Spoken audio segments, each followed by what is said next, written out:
देखिए, अभी हमारा ministry of road transport and highways और एक एनजीओ ने मिलकर भारत में जितने भी एक्सीडेंट्स हो रहे होते हैं उन सब से रिलेटेड एक रिपोर्ट पेश की है, जो कि 8 जनवरी को था, बट ये न्यूज़ में था 15 जनवरी को। आज आज ये वीडियो हम शूट करें 17 जनवरी को। तो इसमें चलिए हम डिटेल्ड में एनालिसिस करते हैं, मतलब क्या क्या इस रिपोर्ट में बताया गया, इस रिपोर्ट का एनालिसिस करते हैं। एक्सीडेंट्स को नहीं एनालिसिस करना है हमें। तो देखिए, इसमें एक्चुअल में हुआ क्या है कि अब ऐसे भी एक्सीडेंट्स होने का रीज़न तो ये नहीं होता है कि कुछ भी हो जाता, किसी की थोड़ी गलती होगी, यूँ ही तो नहीं हो जाता एक्सीडेंट, है ना। किसी की थोड़ी गलती होगी, किसी की बहुत ज़्यादा गलती होगी। हाँ, इनफैक्ट ये भी होता है कि कभी कभी हमारी एक की गलती होती भी नहीं, वो खामख़ाम मारा जाता है वो। और जिसका एक्सीडेंट होता है ना भैया, उसके घर वालों पर क्या बीतती है ये वही जानते हैं, क्योंकि भगवान ना करे कभी किसी के साथ ऐसा हो, बहुत बुरा होता है, किसी का घर तबाह हो जाता है। और ऐसा भी होता है वो इंसान उस घर का आखिरी सहारा होता है, ऐसा होता है भैया। देखिए, इसमें है क्या, इस रिपोर्ट में तो बताया गया है कि इसमें देखिए अपने ऑल इंडिया में ना 100 जिलों को लिया गया है, जिस पे इम्प्लीमेंटेशन करके देखा गया है कि यहाँ पे क्या होता है, कैसे हो जाता है, क्यों हो जाता है। देखिए 59% जो एक्सीडेंट होता है ना, 59% जो एक्सीडेंट होता है वो ट्रैफिक रूल्स को वायलेट करने पर नहीं होता है। उसमें उसका रीज़न ये होता है कि जो भी हमारी रोड इंजीनियरिंग है ना, वही गड़बड़ होती है। उसमें होता है क्या है कि कहीं खड्डे हो जाते हैं, नहीं गड्ढे हो जाते हैं, कहीं कहीं पे ऐसा ज़ीग ज़ैग मोड़ दे देते हैं कि ना इस साइड से कोई आ रहा है तो दिखेगा ही नहीं, सामने से कोई ऐसा मोड़ दे देंगे, अब उस साइड से कोई आ रहा है, इस साइड से कोई जा रहा है, दिखता नहीं है। तो रोड इंजीनियरिंग की बहुत गड़बड़ी हो जाती है, जिस वजह से एक्सीडेंट्स हो जाते हैं, है ना। और उसके बाद 53% जो एक्सीडेंट्स हो जाते हैं ना, वो 6 बजे शाम से लेके 12 बजे के बीच में होता है, मतलब 6 PM to 12 AM तक हो जाता है। इसमें एक्चुअल में होता क्या है कि जो ड्राइवर्स लोग होते हैं वो थक जाते हैं, है ना, दिन भर गाड़ी चलाए रहते हैं। और जो भी लोग होते हैं वो ट्रक्स वाले होते हैं, शाम के बाद से तो ट्रक्स वालों का ज़्यादा ही हो जाता है, वो लोग ट्रैफिक पूरी करते हैं। वैसे भी गाड़ियों को जो मालिक लोग होते हैं वो अपना खाता बनवाने के लिए चलवाते ही रहते हैं। वो भी एक रीज़न हो जाता है, थक जाते हैं ये फिर। और ये 100 डिस्ट्रिक्ट में मैंने बताया था। और हाँ, इसमें तो सबसे बड़ी बात, दबंगों का राज्य यूपी, है ना, टॉप पे होगा। और दबंग वाले गाने चला चला के उड़े उड़े जा रहे हैं आजकल के बच्चे तो, और गाने सुन सुन के। और वैसे यूथ के जो यूथ को चाहिए होता है उसी से रिलेटेड सॉन्ग भी बना देते हैं। एक ठो गाना बना था उस पर बोल, पड़ोसी जलें फाट जाए, समझ रहे हैं आप, अगर सुने होंगे तो। इससे आगे हम नहीं बोल सकते हैं। उसमें यूपी के 20 ज़िले हैं जो नंबर 1 पे है एक्सीडेंट की डेथ में।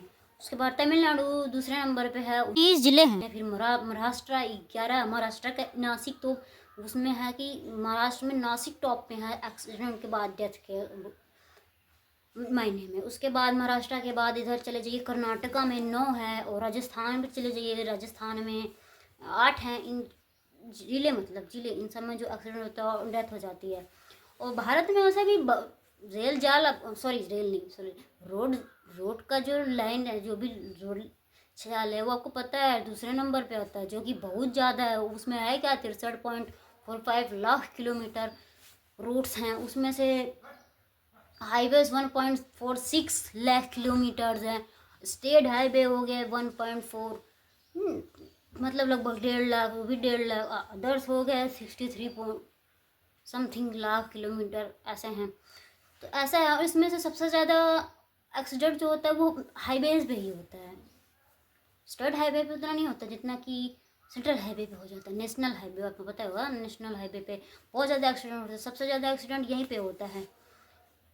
रीज़न भी है, यहाँ पे स्पीड लिमिट्स बना दिए होते हैं कि अब इतने स्पीड में चलना है। और एक तो सबसे बड़ा रीज़न आपको पता ही है, किसी को देखा है जिगजैग चलाते हैं, है ना। मैंने देखा, मैं सच बता रही हूँ भैया, मैं जब स्कूल जाते थे, मेरे स्कूल में ख़त्म हो चुके हैं, मैं BA कर रही हूँ, फर्स्ट ईयर में हूँ, मेरा 12th लास्ट ईयर ख़त्म हुआ था 2025 में। तो उसमें होता क्या था, मैं खुद बता रही हूँ, मैं अपना एक्सपीरियंस बता रही हूँ। मैं स्कूल जाते थे, मेरा स्कूल मेरे घर से लगभग 3.5 किलोमीटर दूर था। तो वहाँ पे होता क्या था, हम लोग जाते थे साइकिल से, अकेले जाते थे। तो जो भी कोई अगर लड़का देख ले ना, अरे बाइक से तो ऐसे उड़ाते ना, लगता है कि वो बाइकिया को ना हेलीकॉप्टर बना के उड़ाएंगे, ये होता है। तो इस वजह से तो बहुत एक्सीडेंट होता है। और उसमें होता क्या है कि सामने वाले की गलती नहीं होती है, फिर उसका भी डेथ हो जाता है। और भी है इसमें से, जैसे आप मान लीजिए 50% जो डेथ होता है, जो 50% जो डेथ होती है वो ओवर स्पीडिंग की वजह से हो जाती है। बता रहे हैं ना आपको कि किसी को देखा उड़ाइए देंगे हेलीकॉप्टर बनाए के, है ना। 50% वो कर जाता है। फिर 50% जो होता है वो क्रिटिकल लोकेशन पे होता है। क्रिटिकल लोकेशन में मैंने बताया ना कि कहीं पे क्रिटिकल लोकेशन का मतलब वही लोकेशन जहाँ पे बार बार हो रहा होता है, उसी जगह पे हो रहा होता है। उसमें से 56% डेथ हो जाती है लोगों का। एक्सीडेंट्स होता है मतलब एक्चुअली में डेथ ही नहीं हो जाती, तो कुछ लोग सर्वाइव भी कर जाते हैं, और सर्वाइव कर जाते हैं 60% करते है ना। उसके बाद अब उसमें से जिन लोगों की एक्सीडेंट होता है उसमें से 90 लगभग 18.8% लोग जो होते हैं वो लोग जो गवर्नमेंट एम्बुलेंस होती है उस चीज़ को पाते हैं। उसी में से फिर भी सरकार के ऊपर इतना ट्रस्ट नहीं है लोगों को। उसमें से लगभग 19% जो होते हैं प्राइवेट व्हीकल को चूज़ कर लेते हैं। जैसे कोई गाड़ी होगी, भैया ले आओ, चलो ले चलते हैं। उसमें से फिर 57% लोग जो होते हैं ना वो प्राइवेट एम्बुलेंस को प्रेफर करते हैं, ना कि गवर्नमेंट जो 108 डायल करने पे आती है। तो इसमें इसका एक सोल्यूशन ये हो सकता है कि हम लोग ये स्ट्रिक्ट इम्प्लीमेंटेशन कराएं, ना कि ये कहें कि चलान कटवाओ तो पता है ना, जेब में लाओ डाल लो, लेके चलो भैया, छोड़ दिया जाओ। गांव के लोग हैं भैया, बहुत अच्छे से पता क्या होता है। स्ट्रिक्ट नहीं करते, चलान नहीं करना चाहिए, और हमारा जो इंजीनियरिंग है उसे सुधारना चाहिए, है ना। तो यही सब करना चाहिए। बाकी जितना आप स्लो स्पीड से चलोगे भैया सर्वाइव कर जाओगे। और बी सेफ रहो भैया, ध्यान रखो अपना, क्योंकि आप शायद अपने घर की सहारा हो, जिम्मेदारी हो आपके ऊपर, है ना। तो आप प्लीज़ समझिएगा मेरी बात को, और प्लीज़ ओवर स्पीडिंग ना करिए, क्योंकि आपकी वजह से शायद आप किसी और की जान चली जाए या आप ही की चली गए तो बुरा होगा ना आपके परिवार के साथ, उसके भी परिवार के साथ। तो ठीक है, मिलते हैं तब तक किसी और वीडियो में। तब तक के लिए जय हिंद, जय भारत।